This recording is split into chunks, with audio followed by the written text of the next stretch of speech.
Let's take a look at a common issue that happens quite often when people are changing tires, especially as it's related to TPMS.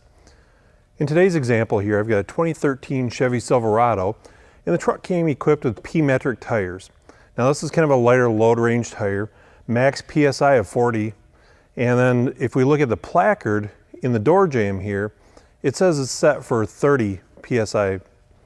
So again, with the TPMS world, if we see too much of a differentiation from that 30 PSI, the light's going to come on.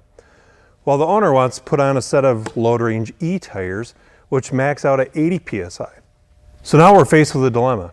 We certainly don't want to make the TPMS system inoperative and have the light on, which is a big no-no in the auto repair world, but we also need to follow the tire manufacturer's specifications and run at a safe pressure here. If we run this E-range tire at 30 PSI, it's not going to be safe either. So we need to properly inflate the new tires, but we also need to make sure that the TPMS warning lamp is out. Now I'm going to walk you through doing that using an aftermarket OBDII scan tool. We're in the vehicle. The scan tool is plugged into the OBDII port underneath the dash. We've got the ignition in the run position. So let's build the information here using our scan tool. So this tool is actually auto-ID'd, recognizes 2013 Chevy Silverado, the 5.3 liter engine. Select OK. Then I'm going to scroll through the different modules here, and I'm going to select tire pressure monitor. Now quite often this information on a GM is stored in the remote control door lock receiver, but it actually called it TPMS here. So now I'm going to select functional tests.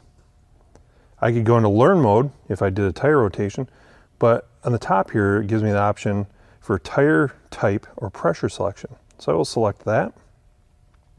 And now I can choose P-metric standard, P-metric extended, load range C, load range D, or load range E, which is what we're going to put on this truck today. So now we look at the bottom here and it gives me an option of different pressures. So it starts at 25 PSI, 26, 27, 28, and so on. So I can simply scroll through until I reach the desired pressure of the tires I'm going to be running.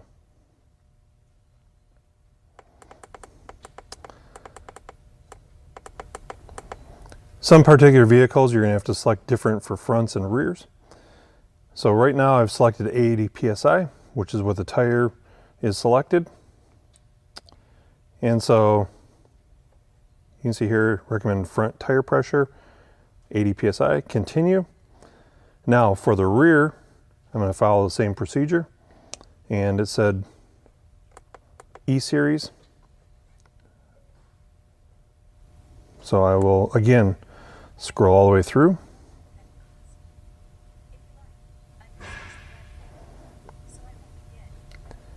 And we will get this all the way down to 80 PSI. Select yes, continue, and continue again, continue. Basically I'm verifying it. Now it's communicating with the vehicle. Tire type, pressure selection procedure complete. And just like that, we've now told the vehicle what type of pressures we're going to be running in the tires, and so that's going to prevent our TPMS warning lamp from coming on when we install these new tires. A very similar procedure in a lot of domestic vehicles, and so try it with your scan tool, but it's very important to adjust that placard before sending the vehicle out the door. Hopefully now you understand it. If you have any additional questions, take a look at some of our additional TPMS videos.